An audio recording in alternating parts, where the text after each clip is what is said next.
Hey guys, it's Kelsey. I'm back with another scrapbooking process video, and this is day 8 of Scraptember. Our prompt today was scraps, so that's right up my alley. I feel like every layout pretty much that I do has scraps in it.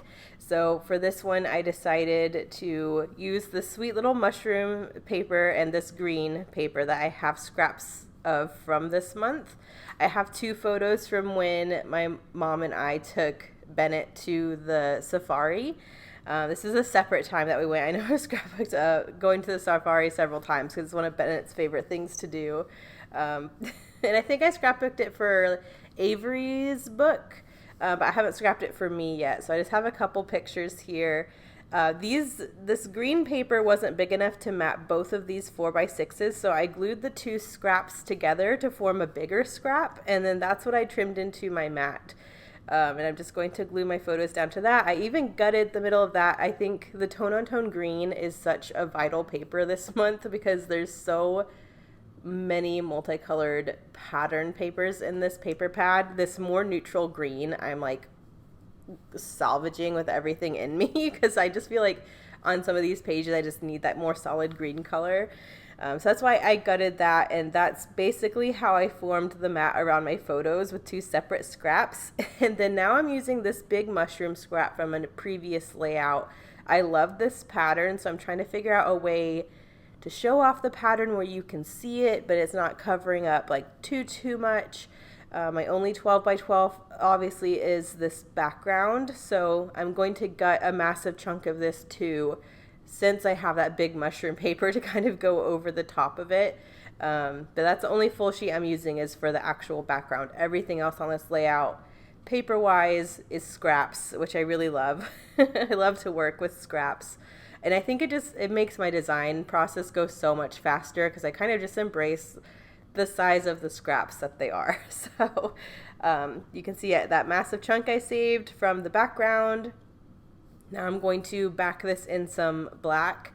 I really shouldn't have done this yet because I know I'm going to want to gut the mushroom paper from behind the photos, but for some reason I don't do that yet, and I piece this all together and back it in the black before I realize I still have to gut more. But it's okay. I'll just end up using a second piece of black paper once I gut this. But I'm just getting these scraps kind of stuck down and secure before I back the whole thing. And then we'll get going. But I really like this. This has kind of been a go-to method for me. I think there's another layout I did a kind of a similar design to this month, where I just have this big chunk that's the bulk of the background. And I just love that when I have pattern papers I love the pattern of that I want to show off. It's just a nice way to really let you see the paper. So I love this massive chunk of this mushroom paper. And then here I have my matted photos, and then this yellow polka dot is actually the back side of the cut apart paper. I've already used the front side of this is the blue journaling spot I used on a previous page, or maybe you haven't seen that page yet. I don't remember which order they're going in. But I wasn't going to use the blue, I didn't think, anymore this month. So I wanted to go ahead and use the rest of that cut apart scrap on the yellow side. So I decided to trim it into 2 pieces. One piece I'm creating a little tag that's going to stick up at the top. I love that. It kind of pulls the yellow in from the other 2 papers. And then the scrap of that I'm going to trim into a banner to have in the opposite corner so that yellow is balanced. So I'm kind of creating 2 cluster bases here. I have the tag at the top and then this little banner at the bottom. There is another cut apart of a green banner I decided to pull in and layer with the yellow banner. And then I also pulled in a glassine bag for that left-hand cluster, which I really like. And then another layery thing I love to always pull in are the doilies. So I pulled in this half of a doily to kind of go behind that tag. So these are the bases of my 2 clusters. I'm just trying to keep them balanced as I go. I'm thinking I'm going to pull gold in again, so I'm getting another gold feather used up on this page. I really like how it looks tucked behind the tag up in the upper right hand corner, so I kind of already know I need some gold in the other cluster as well. I know I want to note this is at the safari, even though that's kind of obvious, but with using that gold feather I was really wanting to use some more of those glitter gold Dear Lizzie thickers. So I'm going to use that kind of for the rest of my embellishment slash kind of title, I guess. You'll see what I mean in a minute. But I'm liking these layers. I'm going to go ahead and commit and glue the banners down, glue the glassine bag down. I love these thicker sheets with the different, like it has titles, but there's also embellishment on it. It just makes it so easy to decorate your page. So I decided, since I have this big glassine bag that's kind of open to the left, that I would use the big gold ampersand that's on that sticker sheet. And I love that. I think it fills in the space really nicely, and it adds a good chunk of gold to play off of the feather. So that's my plan. This is where I'm kind of realizing, oh, like I need to glue down my photos, and I need to get the mushroom paper. So I'm going to stick down kind of the things that are out of the way, like the two clusters, just so I can kind of remember where I placed the photos. But then the photos are coming off. I'm going to go ahead and gut the mushroom paper that I forgot to gut, and then I'll re-back the 12 by 12 and then glue everything down. But this process came together pretty fast. The scraps helped the page go together really fast, but the gold glitter thickers is pretty much what I use for my embellishment. So there's not a lot of like trying to fish around my stash to figure out what I want to use to embellish, because I kind of just stick to that. So it's very simple embellishing, but I think the page looks really balanced with what I ended up doing, so I really like that. But before I keep going, I'm just going to go ahead and get this gutted.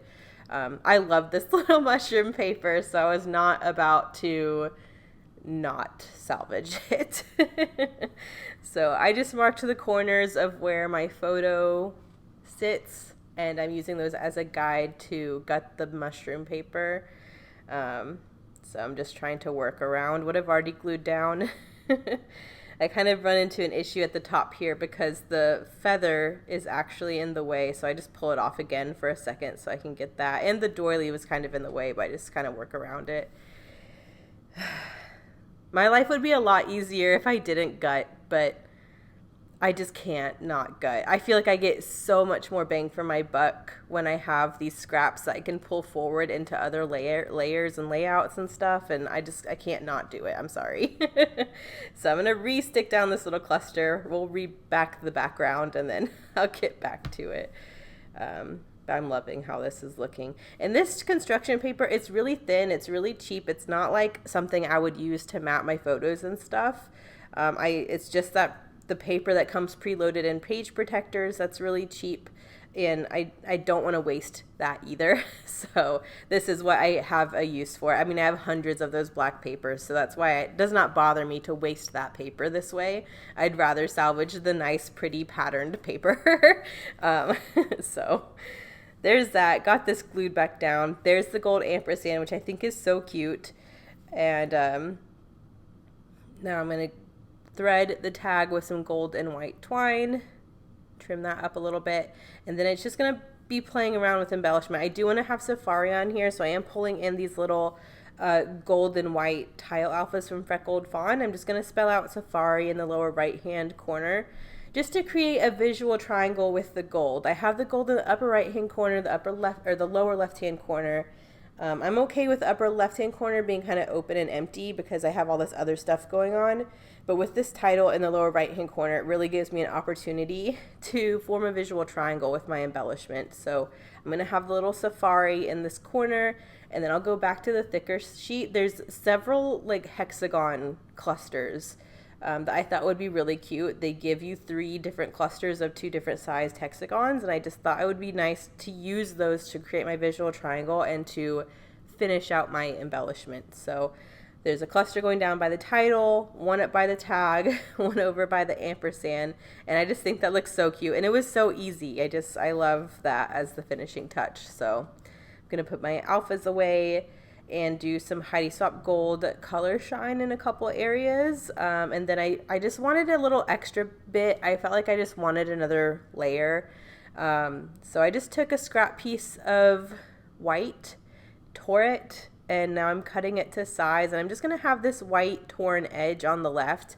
I didn't need it, but I really like it. I think The mushroom paper is more of a creamy tone, and so with the white of the doily, the white of the glossing bag, and the alpha, the tile stickers, I just think this extra pop of white kind of really rounds it all out. And I really like that added texture of the torn area. I thought it was looking very blocky without that. So having that torn edge breaks it up a little bit. So here is the Heidi Swapp Gold Color Shine, and then here are the close-ups. Thank you guys so much for watching.